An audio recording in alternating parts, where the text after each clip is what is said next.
Now, when you run this application, now this will ask you to enter number 1 and then number 2. Okay, is there any errors here? Is there any errors? Sure.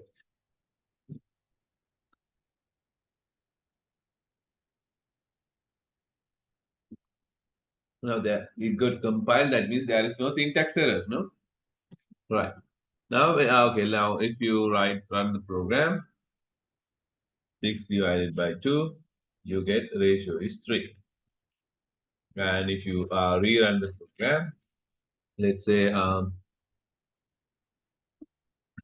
0 divided by 5, you get the ratio is 0.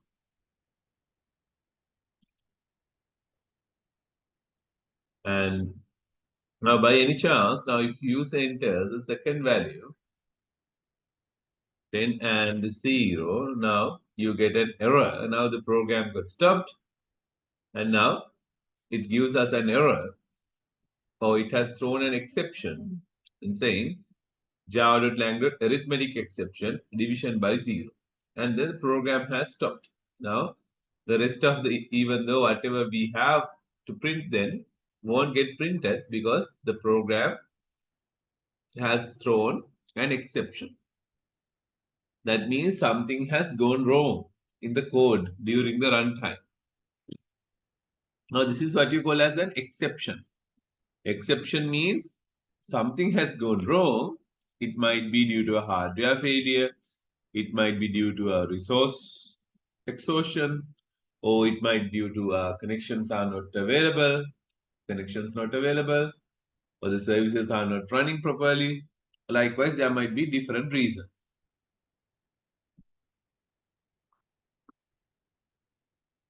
Now here, now the reason is, now we have asked to enter 2 numbers from the user, no problem. User has entered 2 numbers, no errors, nothing, no issues. And thereafter, uh, we are trying to perform the division. And when you try to division, then only we got the error. Now, what is the error? Unfortunately, user has entered first number as a 10 and the second number as 0. When 10 divided by 0, when integer division with 0, it has thrown an exception. That means when executing this code, now this code runs with the user inputs, and then the user has inserted 10 and 0 up to this point. That is perfectly fine. But here we are trying to do the division. Then a number divided by 0 gives an error. Therefore, it has raised an exception due to a wrong input, right? Then we got an exception and the program got stopped and exception has been thrown. Right. Right. Now remember, when executing a Java code, right, there may be different errors can occur. That could be coding errors or errors due to wrong inputs or other whatever the uncontrollable or unforeseeable things. Like now when you try to connect to the database, by the time database service is not running, but the developer does not know that whether the database connection is up and whether it is running or not, or the developer doesn't know whether the file you are looking for is available or not, then those cannot be predetermined, unforeseeable. Right. Therefore, remember exceptions can happen due to coding errors made by the programmer, or the errors due to the wrong inputs, or other unforeseeable things. Right now, even for this one, right now it asks for a number, user to enter a number. Right now it asks for user to enter a number, but if I type some text, now you can see again another exception because wrong input. Now the program is expecting a number, but now I have entered some text. Then input mismatch exception. Now this is due to the wrong input. Basically, you can see, right, coding errors made by the programmer or the errors due to the wrong inputs or any other unforeseeable things. Therefore, when an error, now this is an error, you can say when an error happens, or right, it will stop the program and it will show the error. Now it's like this. Therefore, the technically when you have when you can't say it's an error, you can say when during the runtime, if the program stops, that means due to an exception. Now, exception has been thrown. Exception has been thrown because the Java will throw an exception. Java will throw an exception. That means Java will throw an error. And now this is the thrown exception in this case. In the thread main java.util.input mismatch exception. Now this is the exception it has thrown. Right. Therefore, the program has stopped and exception has thrown. Right. Now, in Java, if you can remember the very first day we discussed that, we could handle those exceptions as well. That means rather stopping now, this will lead to now from by this point, the program got stopped. Now, rather stopping the program entirely, we could do something. Now, that's what you call as using. There are several ways of doing it. The basic way is using try catch block. Now try catch block. Right. Now if we are using a try catch block, now because now this code, now we are writing this to get a user input, but user may enter an invalid input type. If user enters a text here, now this will stop the program and this will throw an exception. Therefore, now this we cannot control. Now as a developer, we can't control because the user will enter that. Then if user enters the invalid one, the program will stop. Therefore, in order to handle such a situation, you could use try catch blocks. Right now, you could put it inside the try catch blocks. Now, the try statement, now we have already used that. Now, inside the try, we can have the code which we suspect might throw an exception. The code you suspect that might throw an exception. If you suspect that particular code may throw an exception, yes, that you could put inside a try block. If you're using a try block, the try block should immediately followed by a catch, catch close, or a finally block.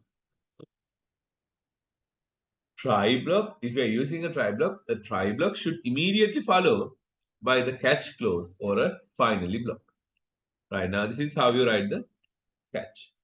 But inside the catch, you need to have the type of exception you're going to catch. Right now, type of exception you're going to catch. Let's say now I'm gonna do this the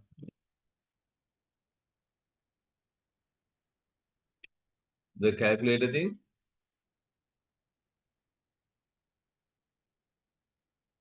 Right, and then here I'm gonna put the code there.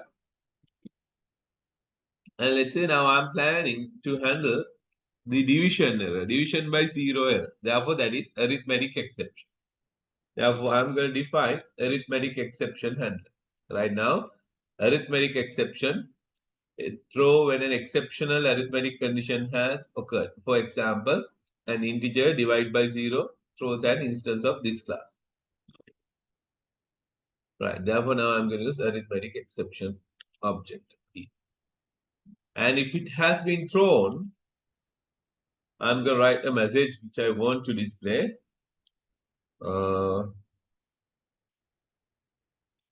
Cannot divide by 0. And I'm going to display whatever the message I got. Then you will get message. Right. Now, if I run this,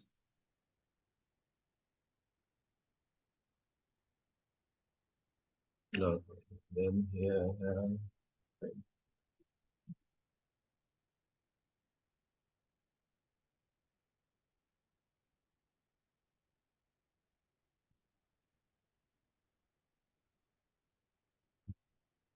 number 1, 10, and number 2, 0. Now you can see here.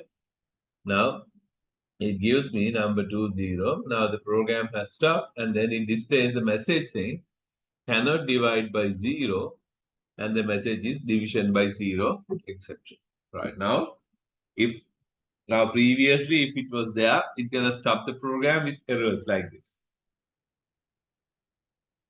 But now it has been handled.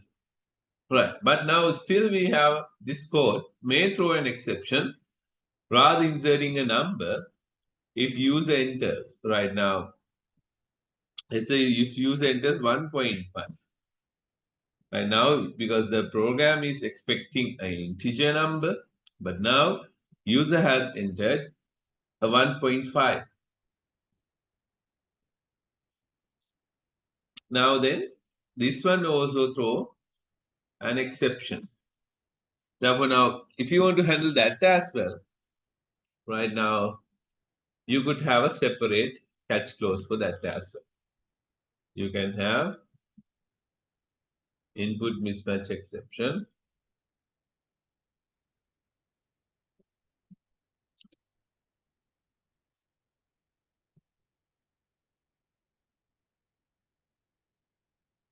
Input mismatch exception type object invalid.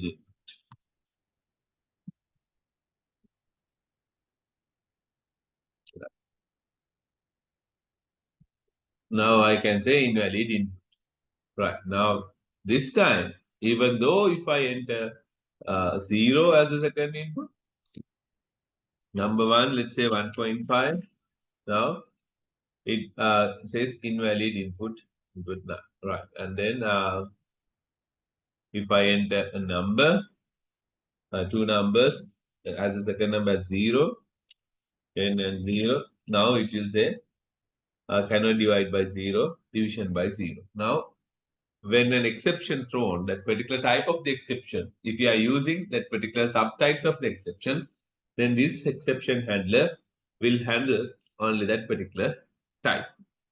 Therefore, if you suspect there are multiple types of exceptions may thrown, then you can list down here those after the try block. Now, the important thing is if you are using a try block, it should follow at least by one catch clause. It should follow at least by one catch clause.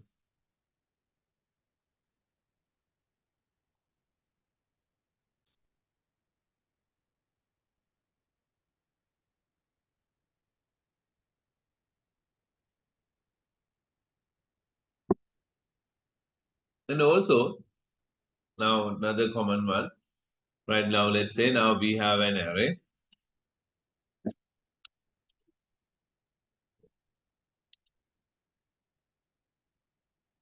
Numbers, size 10 array I have, the size 5 array.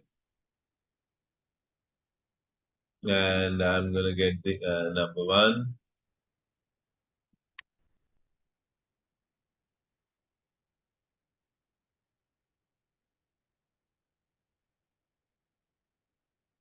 Numbers.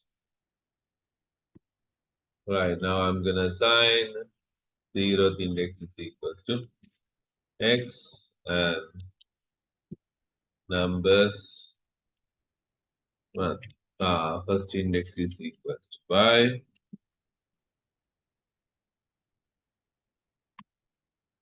And numbers.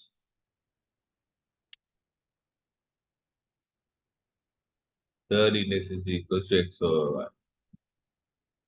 And then here I'm going to display this. Right now, let's say the array now now here the array size. Now I'm going to declare the array with size, let's say 3.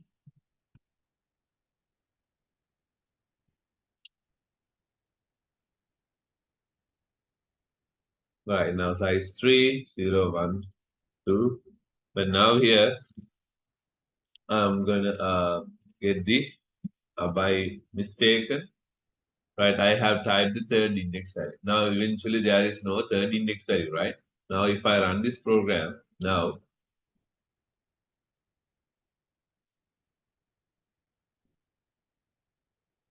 It gets the input 10, it gets the second input, let's say 2, and then it will perform the division. But when it try to print the ratio is, now we get another error saying array index out of bound exception.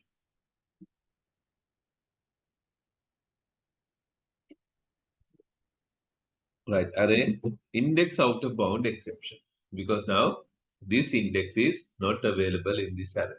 Array size is 3, but now I'm trying to, therefore array size is 3, therefore the maximum index is going to be 2, second index, but now here I'm trying to access the third index, which is not available.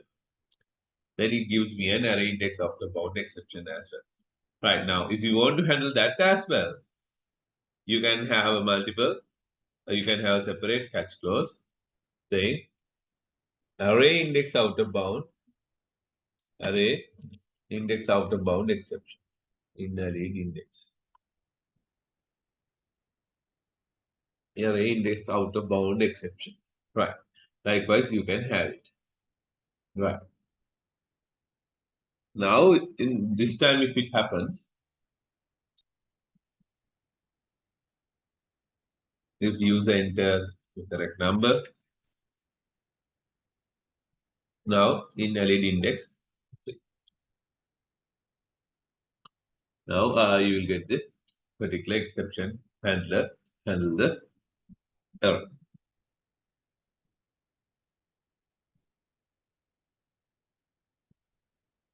Then here, even though rather using array index out of bound exception, I could use index out of bound exception. Then since I'm using the index out of bound exception, now array index out of bound exception is a subtype. That is the superclass of array index out of bound exception is index out of bound exception.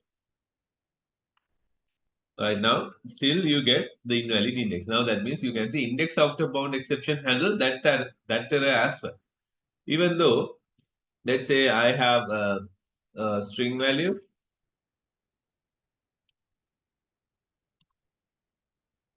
string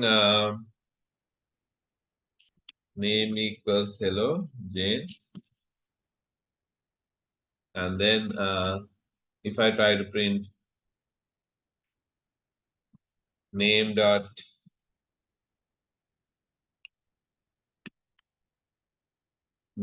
char at 0, 1, 2, 3, 4th index. Now technically fourth index is not available. Here 0th index, first index, second index, third index. Right now, here now I'm trying to access a string value character. Right now, then let's see what's gonna happen. Now you can see invalid index. Now here it gives me string index out of range, string index out of range.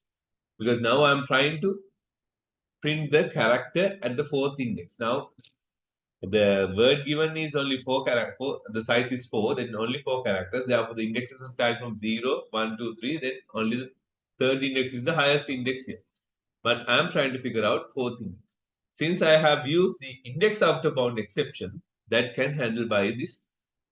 Even the string index after bound exception is a subtype of index after bound exception. Therefore, the index after bound exception can handle it. But by any chance, if I have mentioned it as array index out of bound exception, then the array index out of bound exception cannot handle the string index out of bound exception. Now, this is what I want to say. Now here you will see the program will get stopped. Because why? It has thrown string index out of bound exception.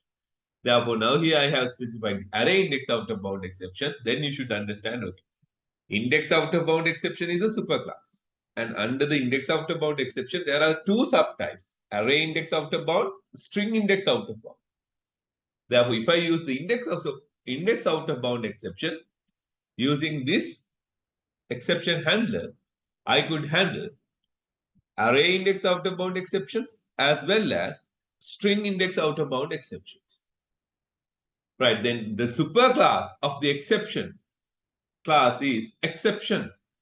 Therefore, if I have used the exception here, If I have the exception here, then no need to have, because you can't have multiple catch clauses because you have declared the super type at the top. Therefore, thereafter nothing will come hereafter because whatever the exception thrown will handle by the exception object, because exception is the super class of the super type of the exceptions. Therefore, whatever the exception thrown is handled by the exception object. Now, this is a super class or the super type of the exceptions. Right.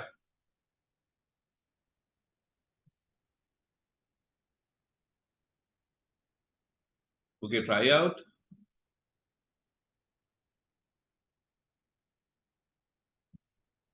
Uh, Now we know basically how to handle an exception. Right now, we'll go further in this. Now, actually, what are the exceptions now? And then you know the reasons why exceptions may happen, right? That means exception means unknown, or like we don't know whether it will happen or not. Unexpected event. Yes, exception is unexpected event which has happened during the runtime of our program, and then that has stopped the program. Therefore, exception, you can say if it is an error, yes, unwanted or unexpected error which has happened during the runtime and that has stopped the program executing. Therefore, exceptions can be handled by the programmer or handled by the program. Therefore, when an exception occurs, right, and then that you create an object, then that object we call as the exception object. Now, that object we can handle by a particular exception handler. Now, this is what we have done in order to handle that exception object. Now, this object contains the information about the exception, which is the name and the description of the exception. Now, that's what I am doing here. Now, this object has name and the type of the exception. Therefore, now using e.get message, I'm getting the information about the exception which has been thrown. Now, if you can remember previously, we had division by zero, arithmetic exception, string index after bound exception, input mismatch exception. Likewise, here, this will explain. Right. Now, actually, the error and exceptions are two different things, right? And error means that is very, you can say, yes, it's a problem. Right now, you cannot handle it by using try catch. If it is an exception, yes, that means exception is a condition where you can handle it by an exception handler. Right now, exception, we have the hierarchy as well because we know that Java lang.object is the superclass of the exceptions, right? Java lang.object is a superclass of the exceptions, right? Sorry, superclass of any Java class. And thereafter, we'll see how it works right now. In order to handle the exceptions, that means exceptions means something has gone wrong. It could be due to hardware failures or resource exhaustion or errors in the code, right? It could be resource resource exhaustion. We said that, or the loss of network connection, or the services are not running, the files are not available.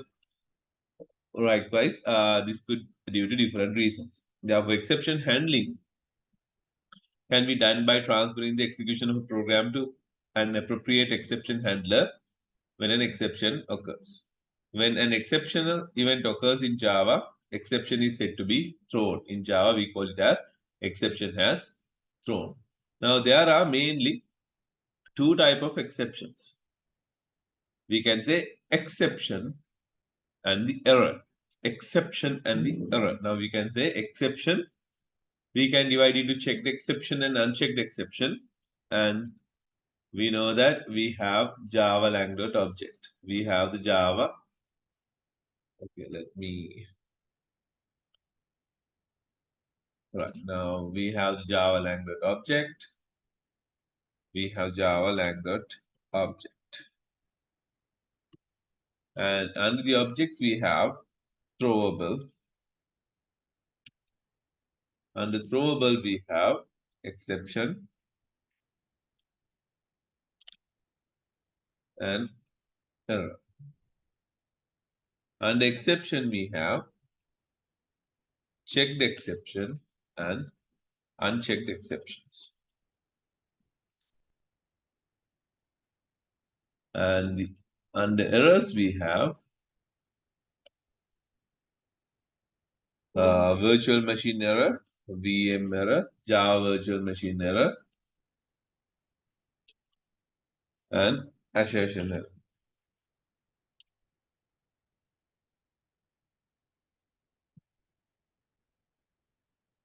Right now, under checked exceptions, we can say checked exceptions.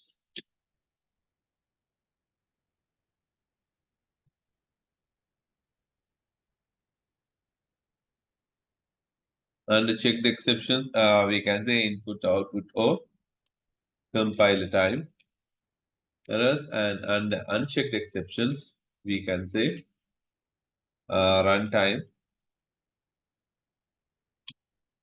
or null point runtime.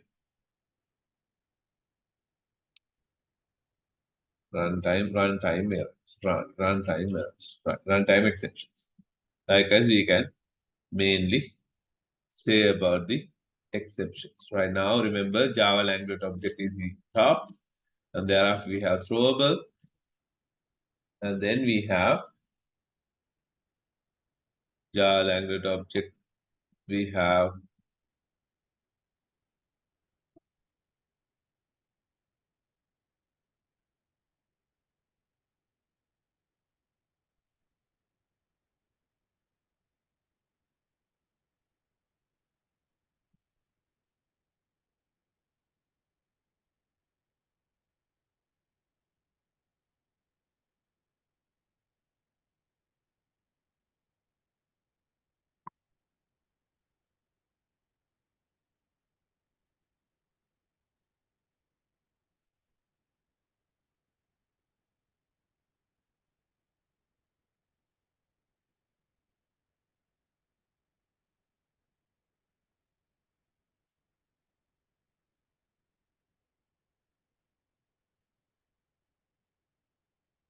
I cannot put it to the back, is it?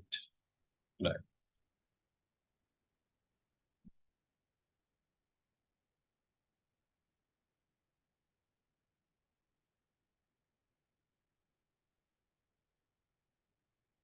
Right. Now here I could say from Java language object we have this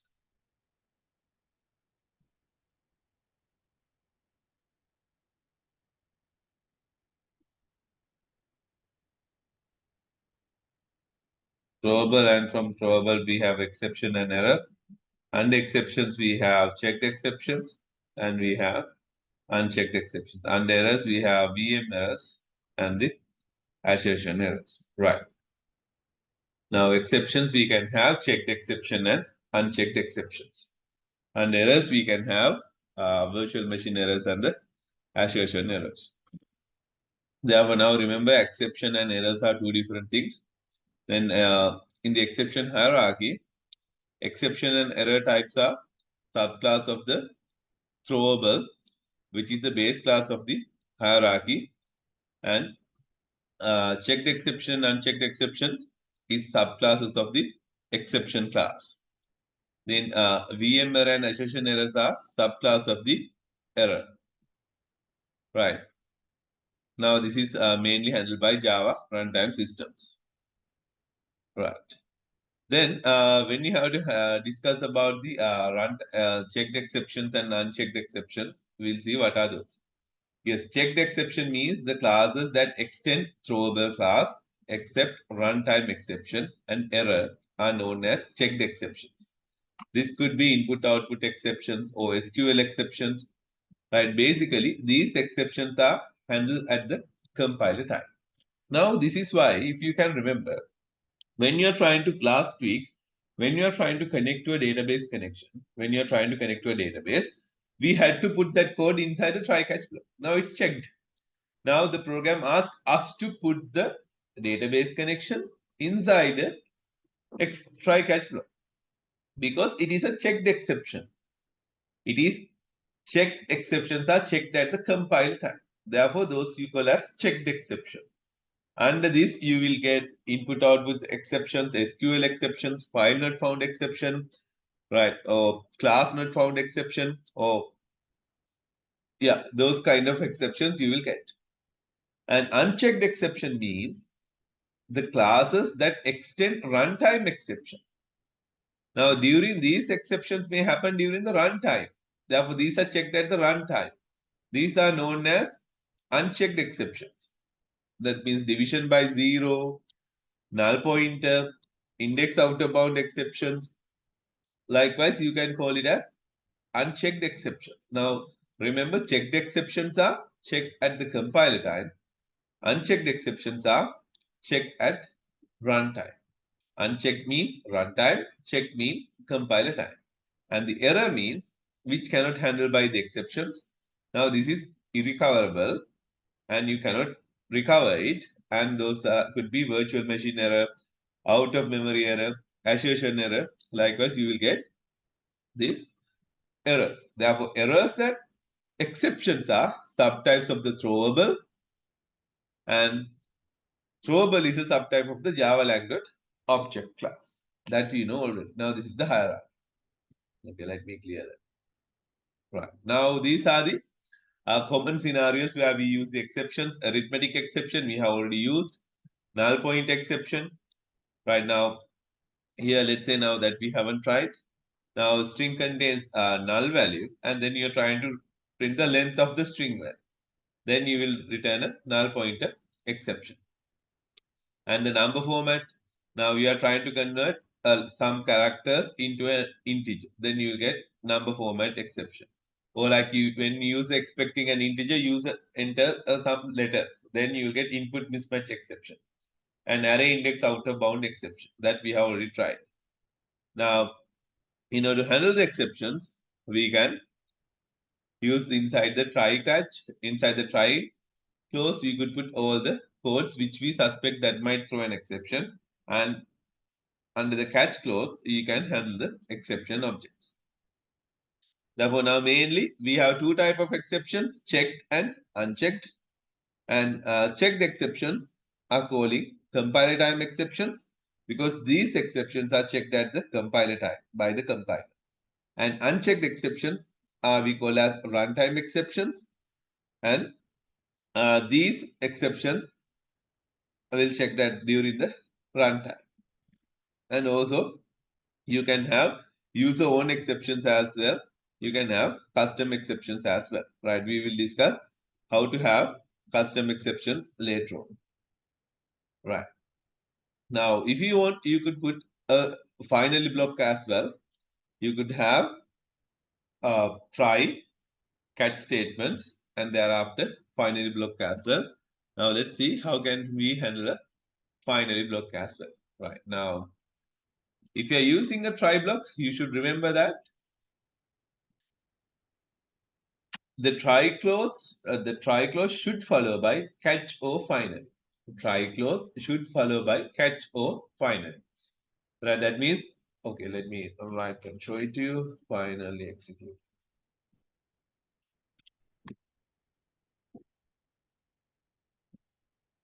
Right now, whether the exception has thrown or not. Now, even now, if there is no exception, then the catch clause won't get executed. No? Right now, you can see here.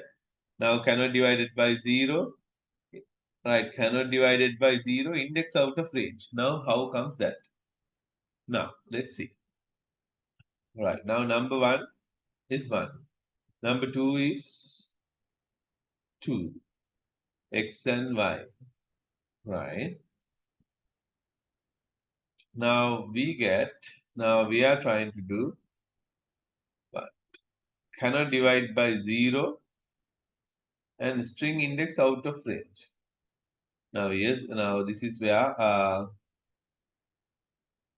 right, okay. Now, why is that? Now, here, now, whenever an exception is thrown, now it will display this message. No? Therefore, now We'll say exception thrown.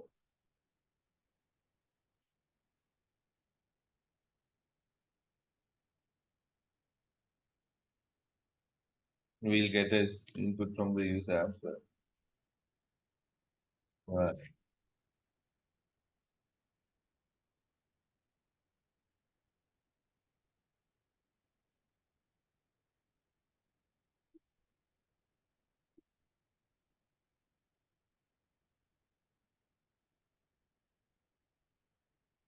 Now you can see exception thrown.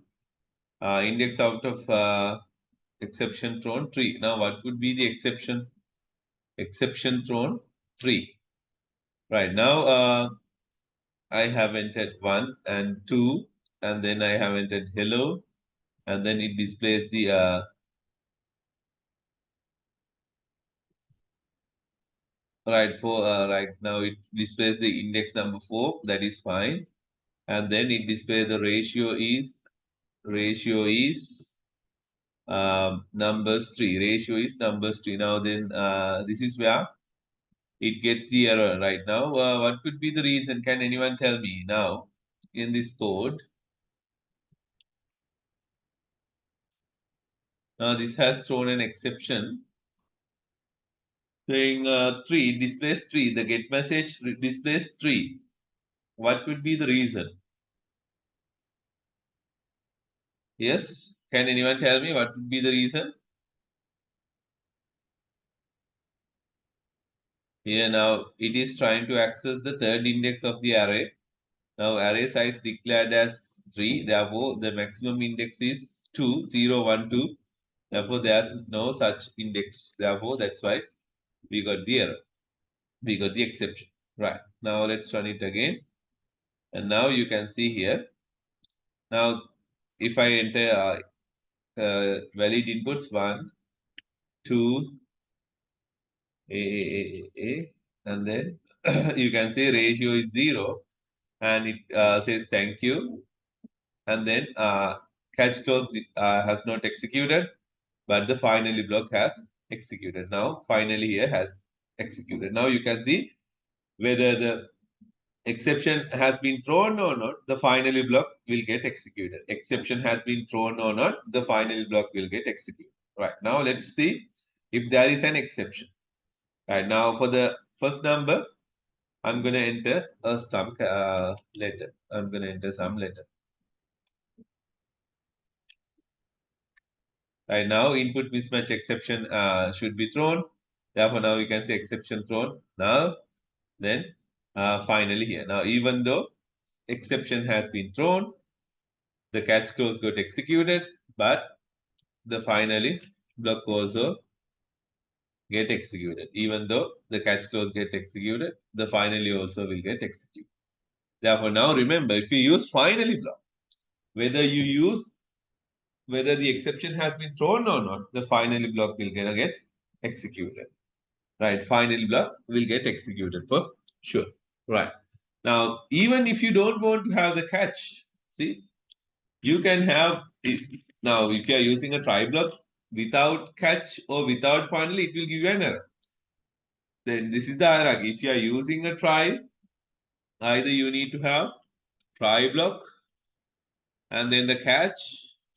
You can have multiple catch statements. You can have multiple catch statements with the subtypes of the catch. And then if you want, you can have only try and catch. Try and catch only. Or else you can have try and multiple catch statements. It doesn't matter. Right. And then if you want, you can have try and final. And then you can have try finally with catch clauses as well. Try finally with catch clauses. It doesn't matter whether you are using one simple catch or multiple catch clauses. You can have try, catch, and final. Either you can have try, catch, or you can have try finally, try, catch, or try finally, or you can have try with multiple catch clauses, and then you can have try with catch clause and the finally as well. Try, catch, and the finally You can have, if you want, you can have try catch try with multiple catch clauses with the finally statements.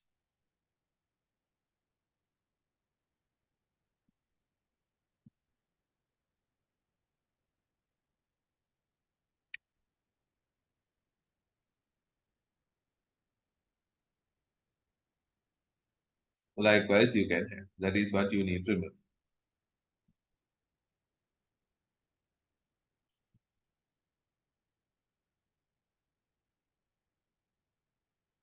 Right. Okay.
Right. Any questions up to now?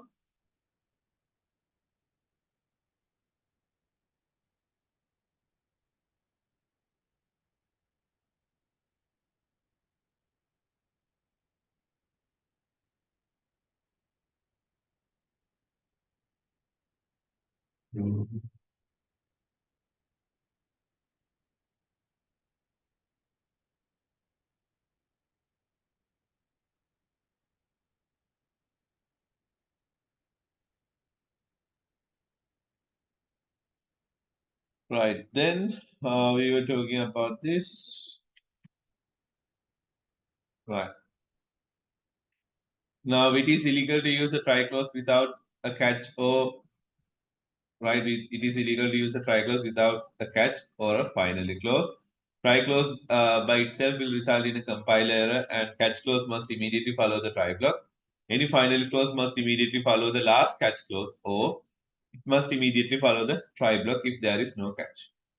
Therefore, it is legal to omit either catch or the finally, but not both. That means if you are using a try, it is a must. It should follow by a catch or finally or both. Now remember that. Right now, if you want to define an exception, right now, if you want to define an exception, right now, exceptions are subtype of the Java language exception class. When an exception is thrown, what happens is an object of a particular exception subtype is instantiated and handed to the exception handler as an argument to the catch clause. Now, this is what happens if you are when you are using here. If there's a now, if there's a division now here, let's say now, let me remove this one. Right now, you are getting an two inputs and then two integers, and then here we are trying to do, let's say, the division. Now, what happens here is when you perform the division, right now, when you have get the number x, when you have taken the number y, and you try to perform the division, if the y is 0, now exception will be thrown. The exception gonna be arithmetic exception will be thrown, and then there will be an arithmetic exception will be thrown, and then that exception will handle by, right now let's say we have catch clause, and then I have the exception, the super type of the exception clause right now. I'm gonna say e dot get message. Right now, what happens is here now when a division happens, now the number integer divided by zero, that means arithmetic exception division by zero will thrown, exception object will be thrown. Now that object will get assigned to, will get initialized this exception type object we have created here. Now this E object get initialized with the exception thrown. Now the exception object thrown from this division will initialize this exception type object here. Now exception is a superclass of the exceptions. Therefore, whatever the exception object thrown can handle by this exception type because it's a superclass. And then that object has some information about the exception thrown.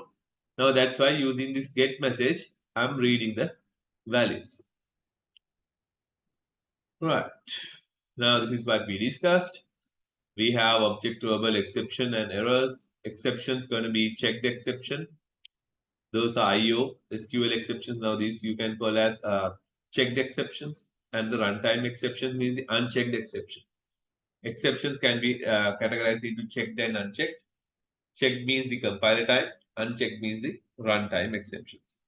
And errors which are not recoverable.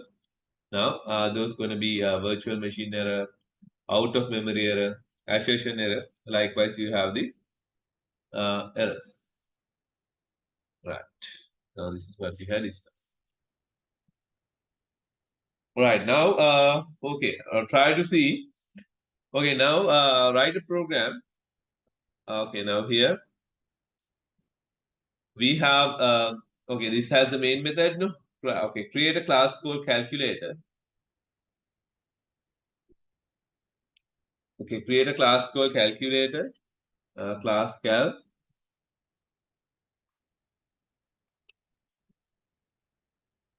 Class cal. There. Right now, okay. I want to get class call read number, read read inputs, and there is a method called there's a method called return. Okay.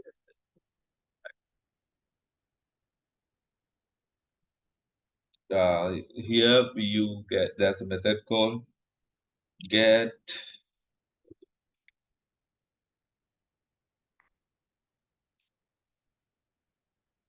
ratio, where you have to pass two numbers and then which will return a value, and get length.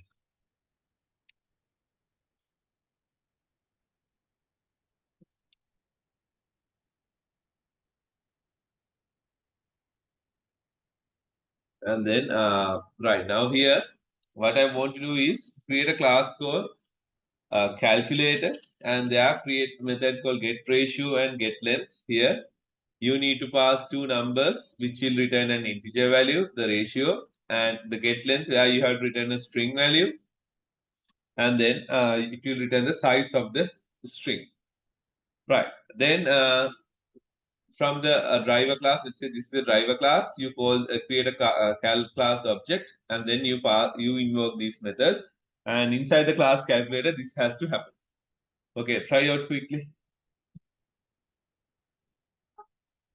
Create a class called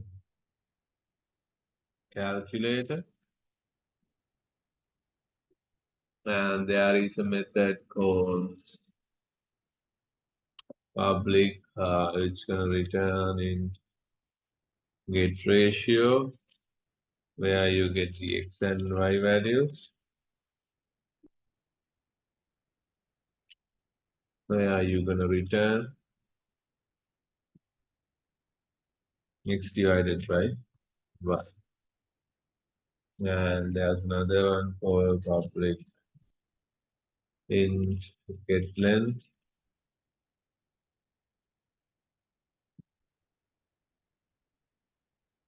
where you have a string variable.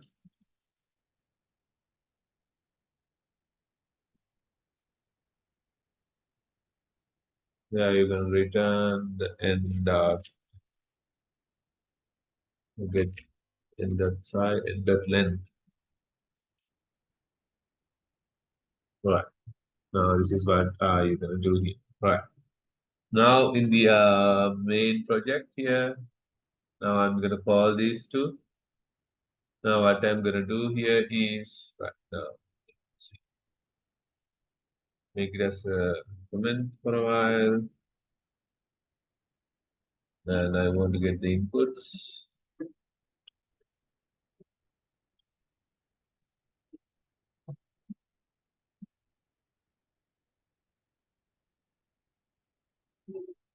Right, number one and number two. And then I'm going to create the class scan object as well.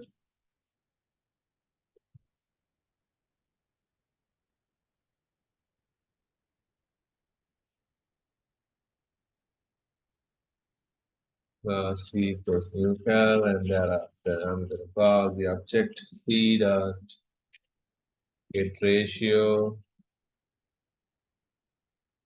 by passing x and y. That I'm going to print.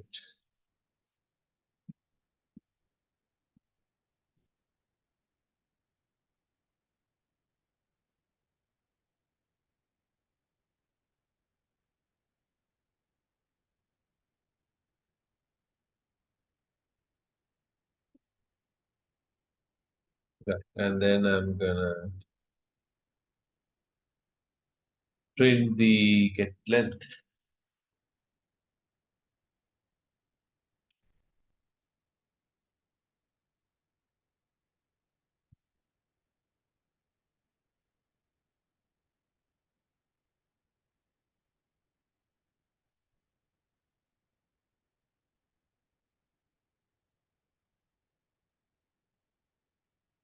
We're going to get the as string value, and we're going to pass it string value. Right.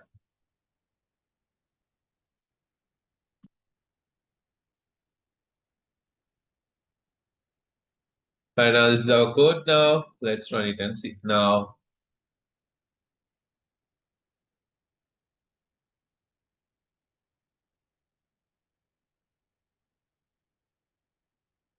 if you enter number 1, 10, and number 2, 5, and name as hello, right now, you can see it gives me um, hello ratio to length 5. Likewise, right? It works.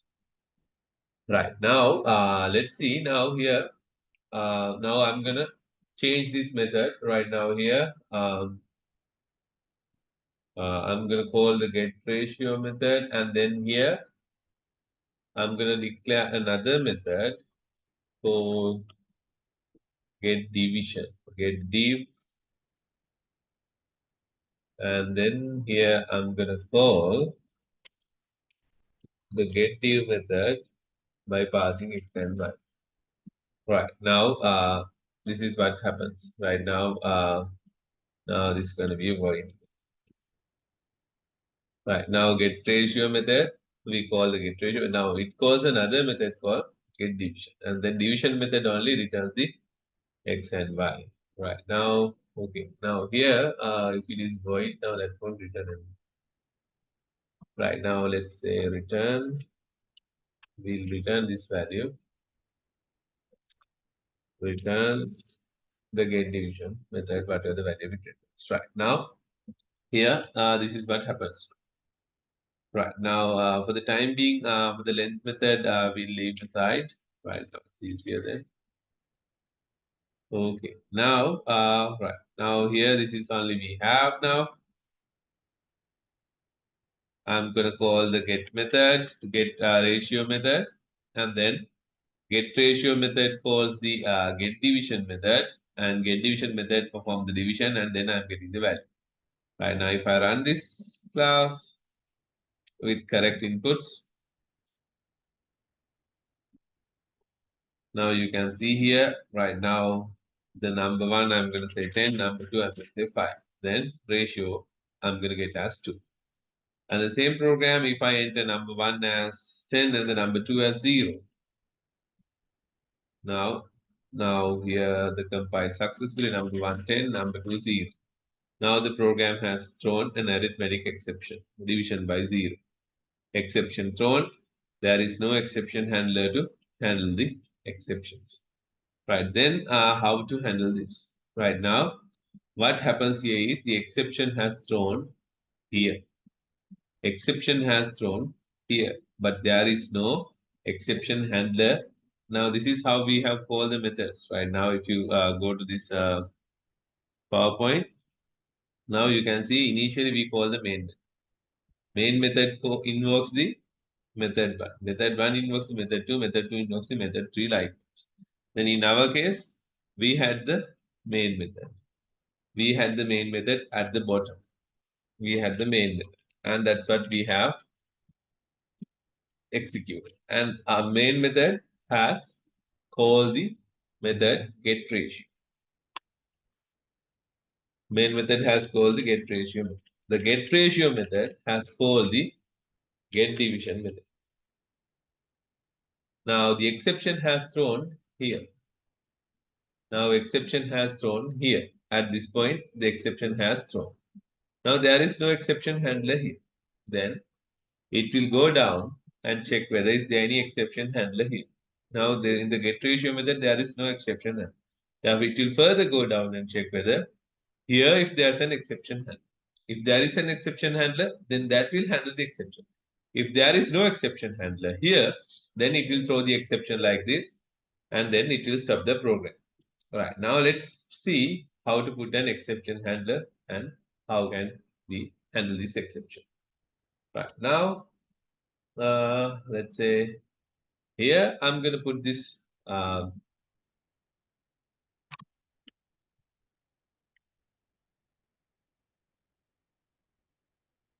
right, now I'm going to put this inside this try catch block.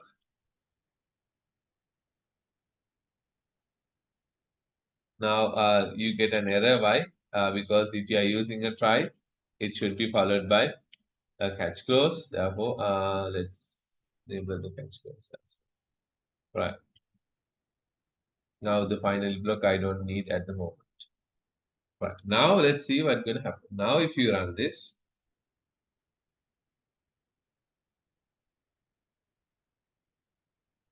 now if you enter 10 and 0, now you can see exception has thrown. The second method, there is no exception handler. Therefore, it came down to the main method. In the main method, where we call the main, where we call this the ratio method, there it was inside the try catch block. Therefore, now the object of the exception got initialize this exception object. Then here now it prints the error as division by 0. The division by 0 error or the 0 exception. Now this is how exception handling happens when you have multiple methods. Now this is what you call as propagating uncaught exceptions. Right, if the program starts in method main and main calls the method 1 and which calls the method 2 and which calls the method 3, and this is how the call stack gonna be. Right, then the last method call is at the top of the stack while the first calling method is at the bottom.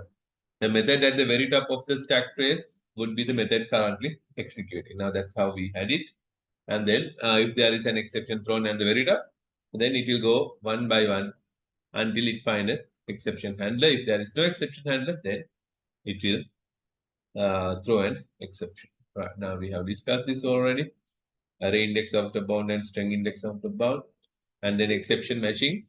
Now, when an exception is thrown, then Java will try to find the exact exception handler. If the exception subtype, now for an example here, Now here rather having an exception here. Now here if I had input mismatch exception, input mismatch exception.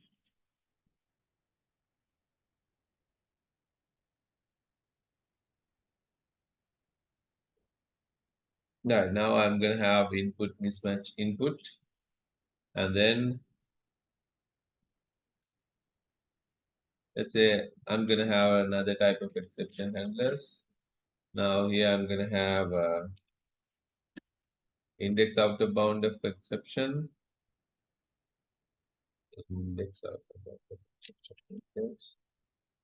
And here null point exception, null point exception, null. And then I'm going to have finally uh, arithmetic exceptions.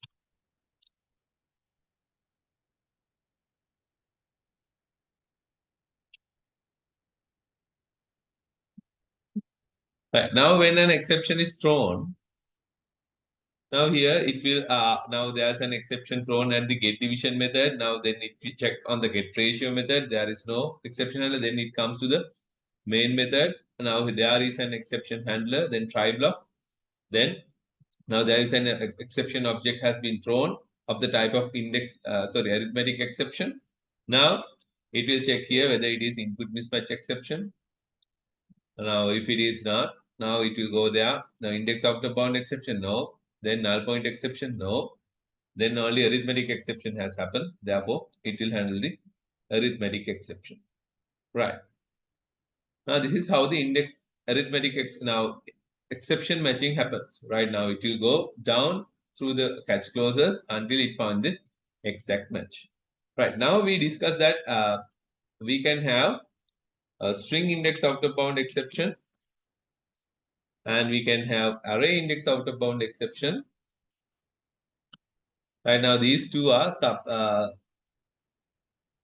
array index outer bound and string index outer bound exceptions are index outer bound exception types. Right now you can even you can define here the subtypes, super types as well.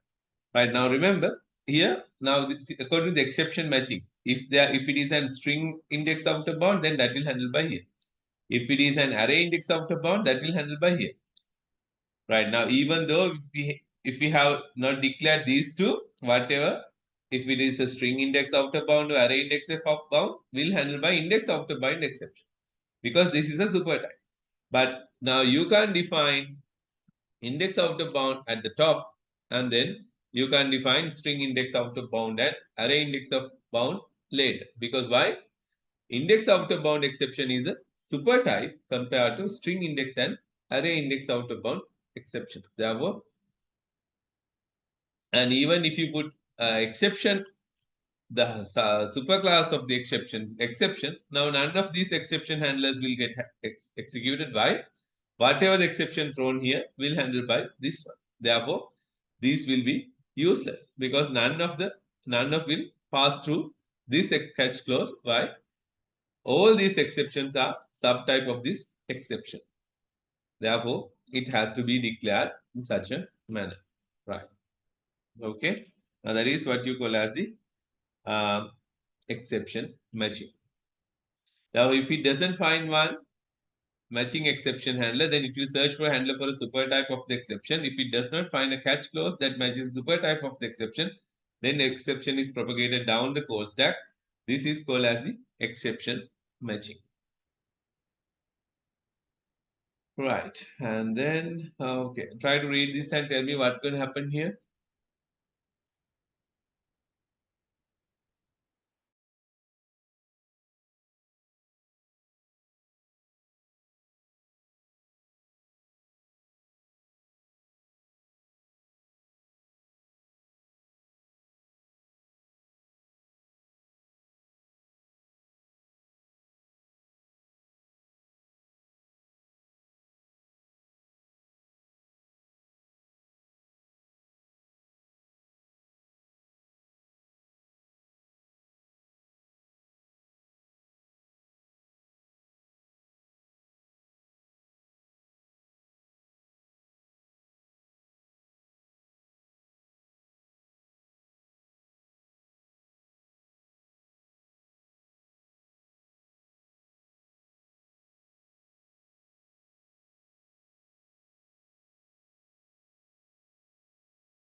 Here now it's going to create a random access file object by try to read the myfile.txt. Using a byte, there's a byte array, and then you can read the myfile.txt. And if the file is not available, then it's gonna raise this. That means it will handle this. That will handle by the file not found exception. Anyway, file not found exception is a right now. Then you can have it is in the IO exception also. There, that is input output error. Right now you can see here. This is how you can handle like the now when you want to have subtypes and the supertype exceptions at the same handle. Right. Now, if you want to have your own custom exceptions, right now you could declare your own exceptions as well. Now, that means if you are declaring an exception, your own exception now, then you can declare method which can throw exception. Then that must be declared as thrown or whatever the subtype of a runtime exception. Right. Now let's see how can we have custom exception right now. How to write a code and check to throw an exception. Right now, mm, mm,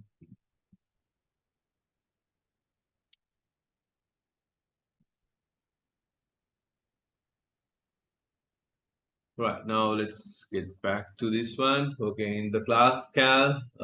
Right. Let me go to the class cal. Right now, check number. I'm gonna have a method called check number.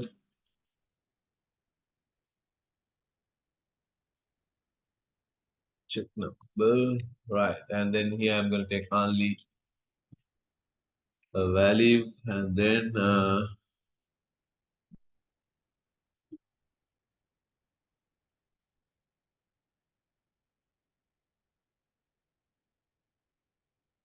right. Then here I'm gonna have the coding like let's avoid if the number if the number that is x, if it is odd number, if modulus 2, that modulus 2, if it is not t equals 0, not t equals 0, that means that is an odd number. I'm gonna throw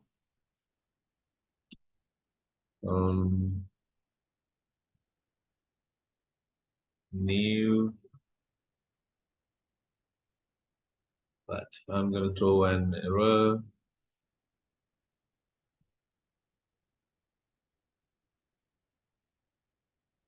Throw exception.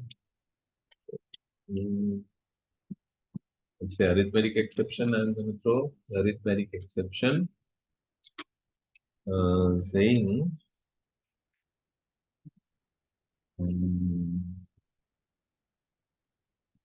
odd number process. I'm going to throw this arithmetic exception here. Otherwise, I'm going to display else. I'm going to display but even number.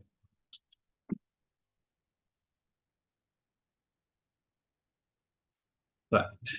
Even number. I'm going to display x is an even number. Right. Okay, now this is what happened with the class cal. There's a method called check now. Right now here I'm gonna call. I have taken the input here.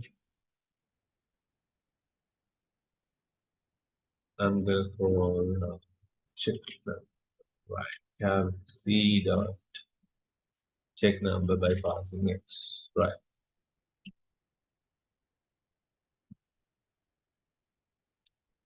I'm not sure whether what type of object it will throw. Therefore, let's see. I'm gonna put arithmetic exception handler here. Arithmetic exception handler, and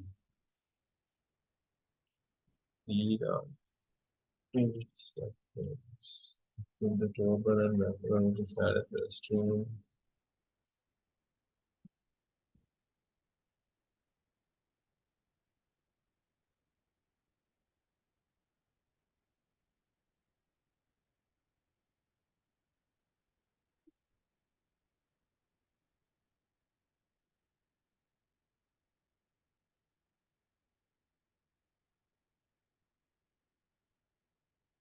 Right now, I'll have the exception handler and the super type of exception also.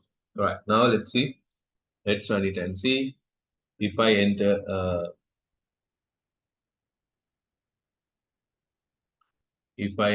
a number, if it is 5, then that would display arithmetic exception odd number 5. Now that has sent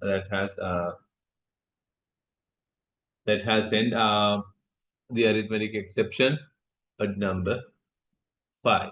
That is what it has written. Then you can see it shows Java language arithmetic exception. Right. Right now, if you enter even number,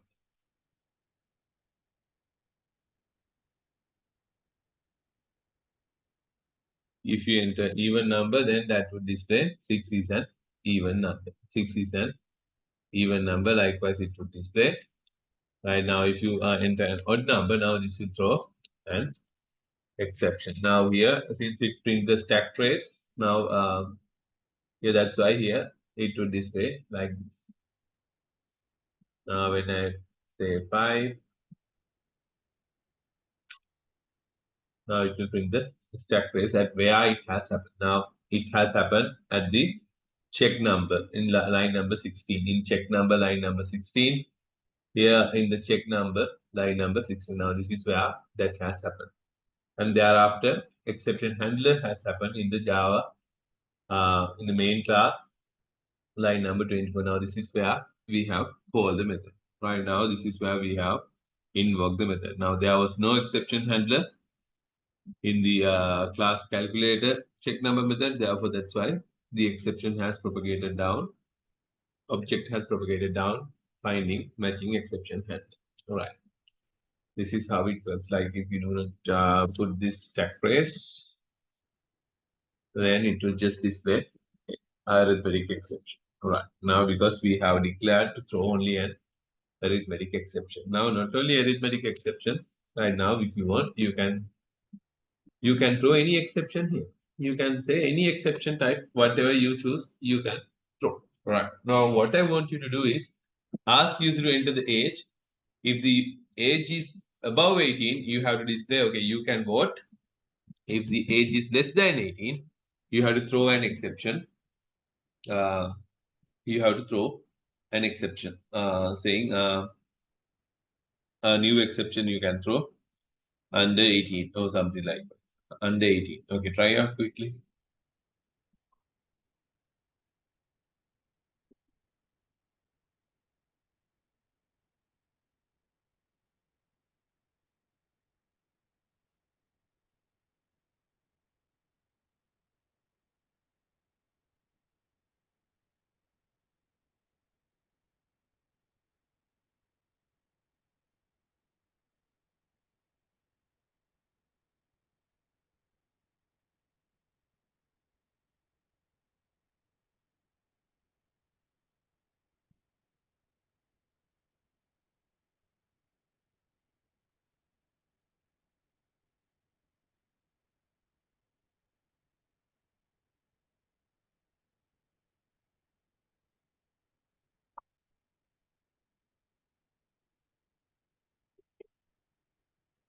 You can at the time being you can send any type of exception, right? If it is under 18. And thereafter we'll see how to declare our own exception as well, the type of the exception also.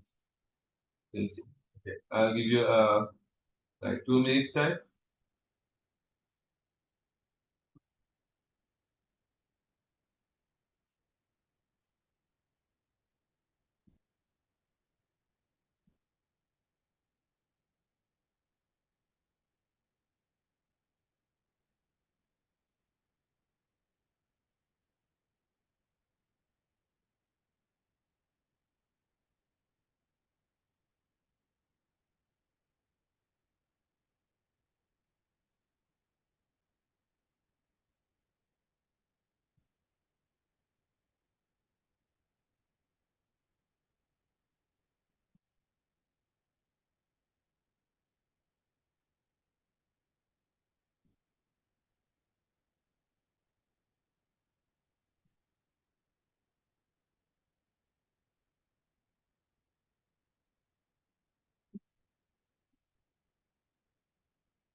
Right. Then we'll see how we can create our own exceptions as well. Right now, let me create another class called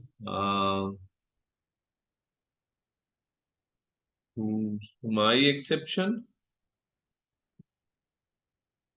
I'm going to name it as my exception, and I'm going to make it as a subclass of the exception class. I'm going to make it as a sub. Now, my exception is also a subclass of the exception class. Now, let me have the constructor as well for the my exception class. Right now, we'll have the string value passed. Right. My exception string s, and then we're going to pass it to the superclass. Right. Now, this is the uh, exception class I have created, exception type I have created called my exception. Right now, when the age right now, when the let's say now when the check number, if it is not an if it is an odd number, now rather displaying rather sending throwing an arithmetic exception, now I would throw a my exception. Right.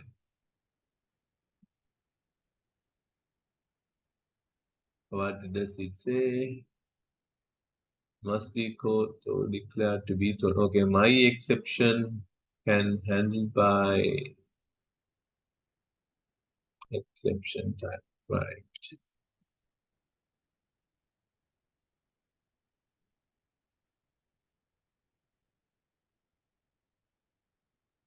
Right. Now this is a custom type exception I have created. Now therefore here I have to declare this method may throw.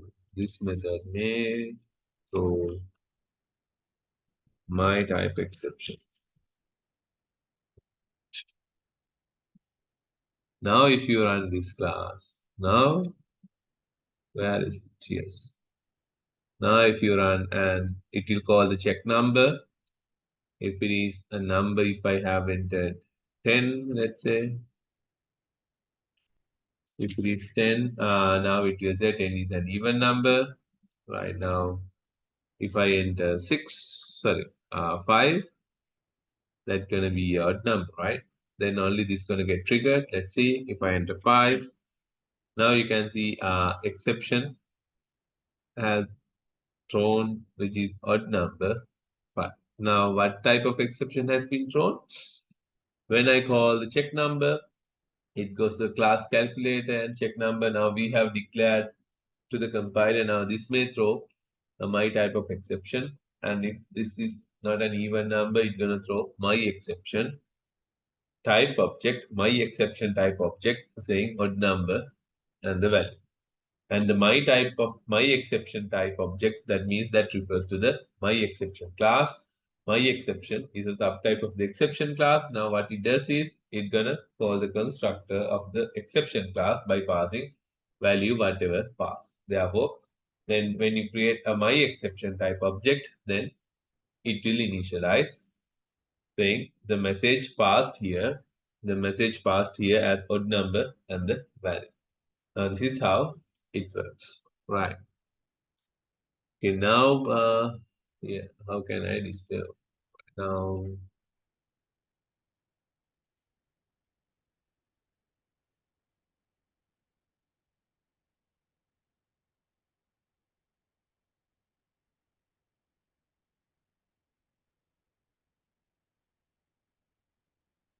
and you know about the main project, what we have done here.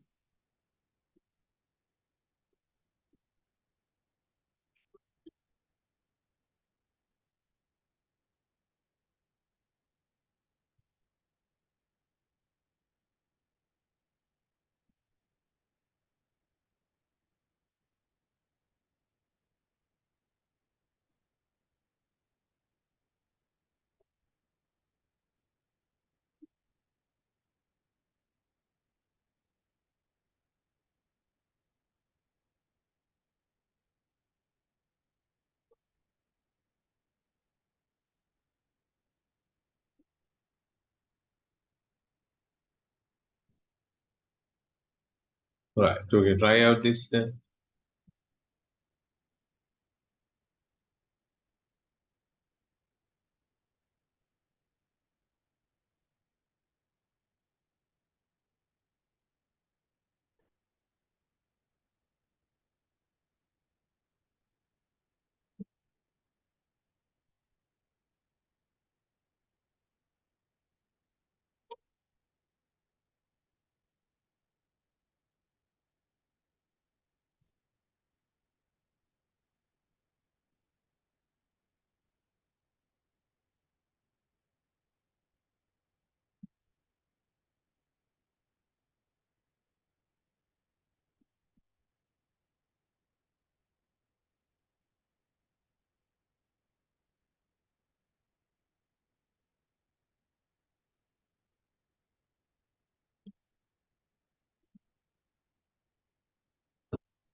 Right.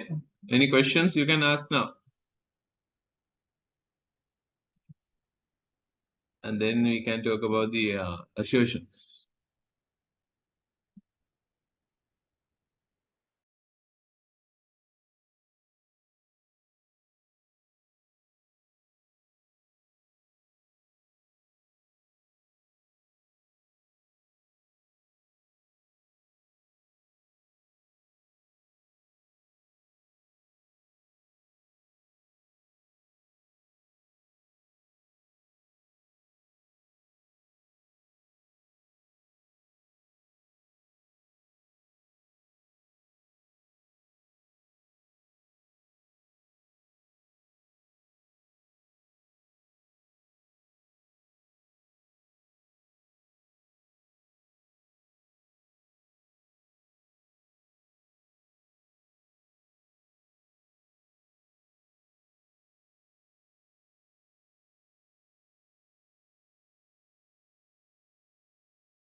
Right. I hope now you have finished it already.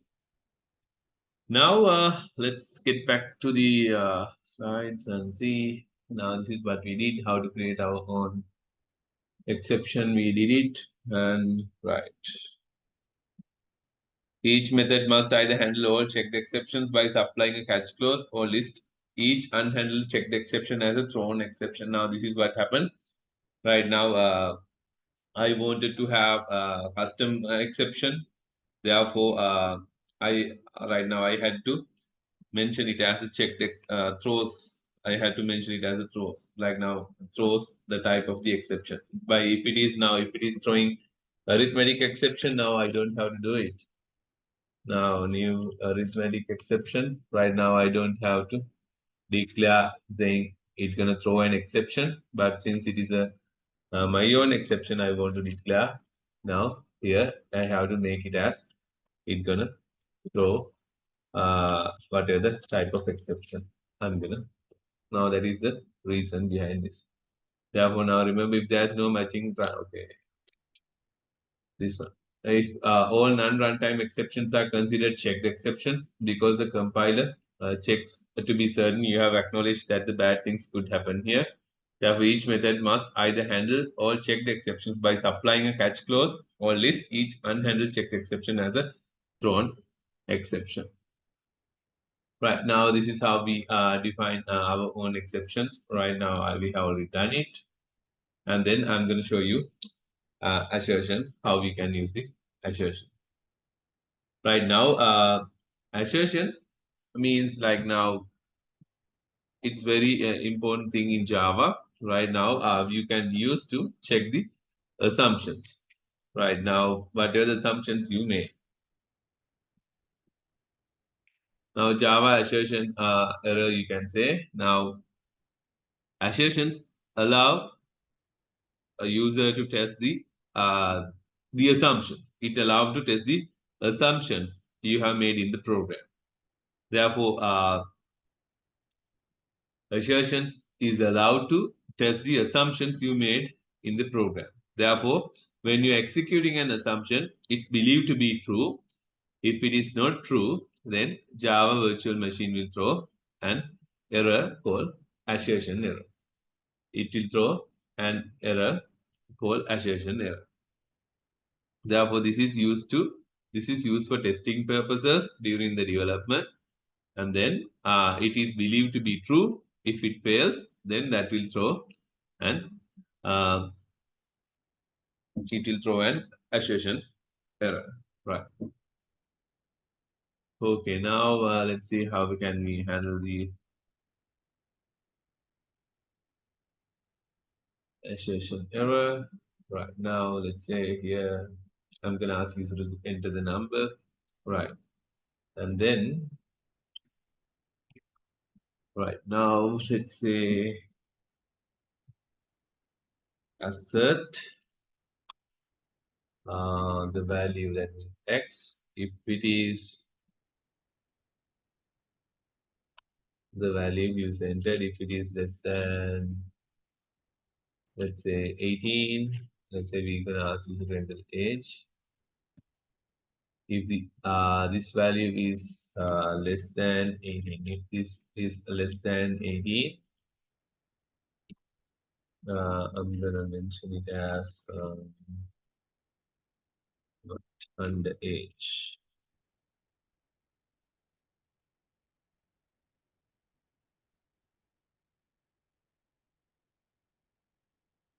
Otherwise, I'm gonna set it as age is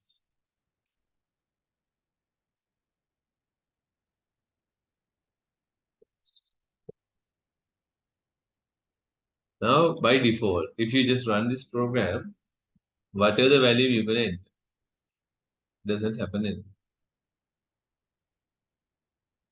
And if you type 15, it will display age is 15, even if you enter 20.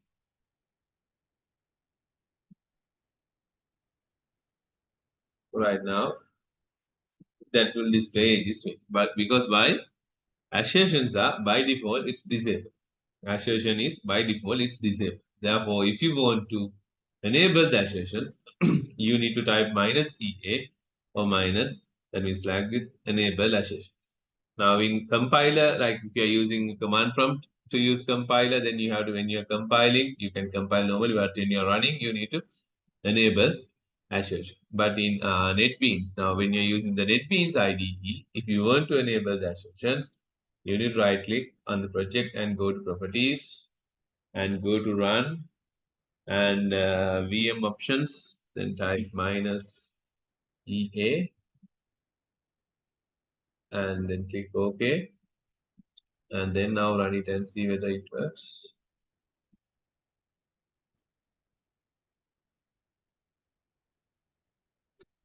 If the age is 15, now it's right.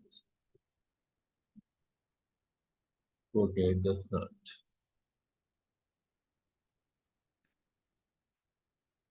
But now that means it has not. During the runtime, enable assertion. Enable assertions.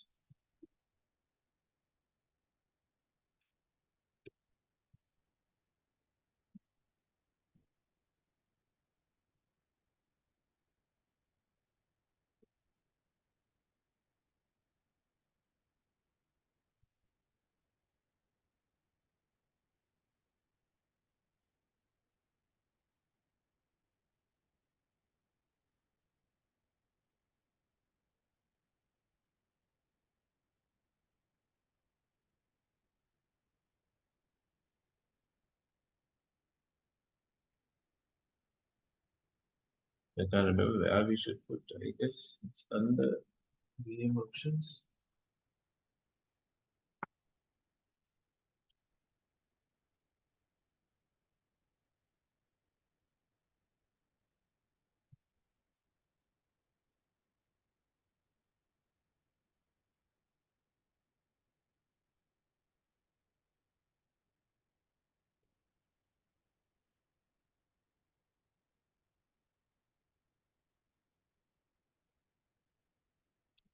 Means this has to provide it here under name run and enable assertions. Enable assertions.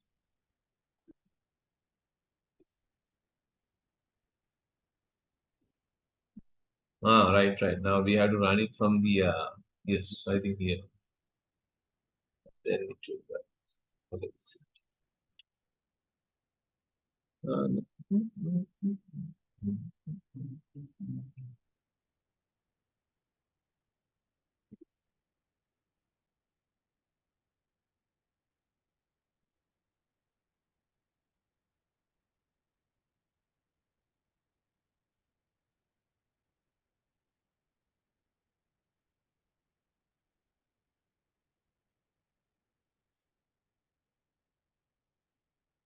Okay, it is not enabling.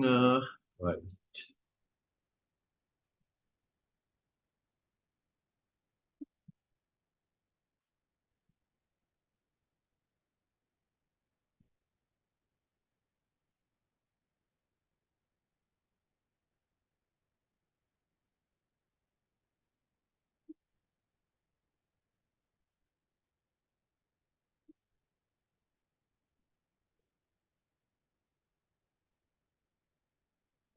Let's configuration of run. Properties.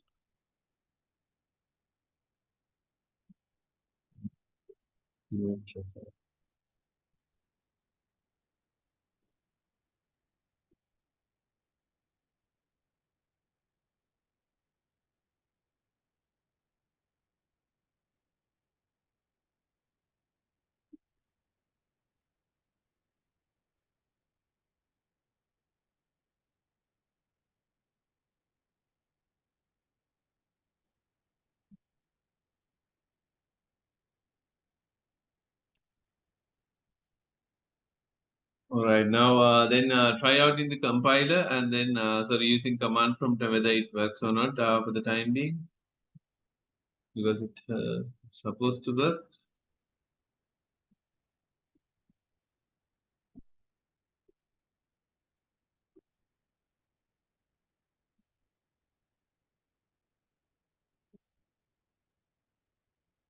Yes.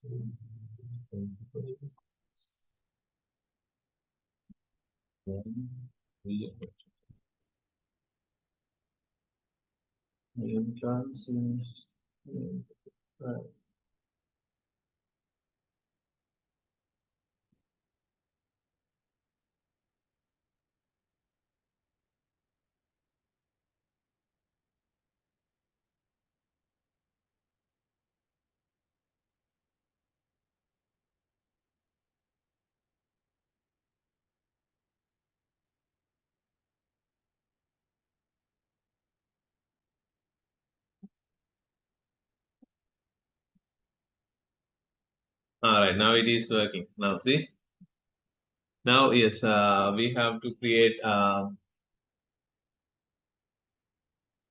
We have to create a configuration like in here. We have to create a configuration. I have created a configuration and saying that saying by putting a property. Right. Now by putting a property that enable assertions. Right. Okay, then enable assertions. Right. Even this one is not required here. Now,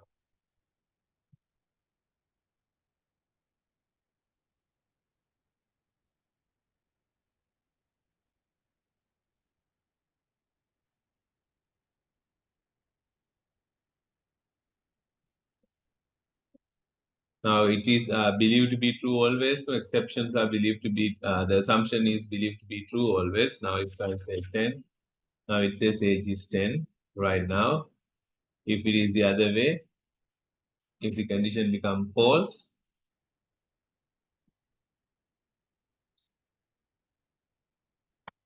if the condition become false, now it will throw an assertion error. Now this is what you have to do. Right now, this will give you an error saying under age. Now we need to enable this. What we did was go to the properties and under run, type this under VM options, type enable assertions, right? Make it as enable assertions, and thereafter run from the run project button. Right then, it will enable the assertions for this particular project, and then if the assumption is true, if it is 10, the assumption is true, no worries, because 10 less than 18, the assumption is true. If the assumption is false, right now, if we pass another value, now for an example, right, 20, let's say, now you will see it will throw the assertion error saying underage. Now, this is what I have mentioned as the assumption.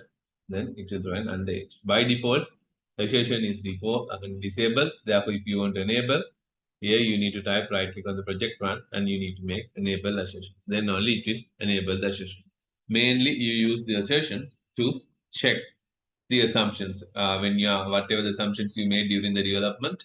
In order to make the assumptions, test the assumptions, you could use these assertions. And assertions will raise an assertion error. Right. This is how you use the assertions. Right. Right now, you can have the descriptive messages. Yes, that's what we did. Right now, that is how you handle the exceptions. Right now, this you could use in your code. Right now, as I explained last week. Now, when you're reading a file, when you're writing a file, when you're creating, when you're making connection with the database, yes, you have to use the exception handlers. Right. Any questions? Up to now, you can ask now. Otherwise, I'm done. Now, then who had the problem? Mr. Now, are you okay? Okay, right. Let me stop recording.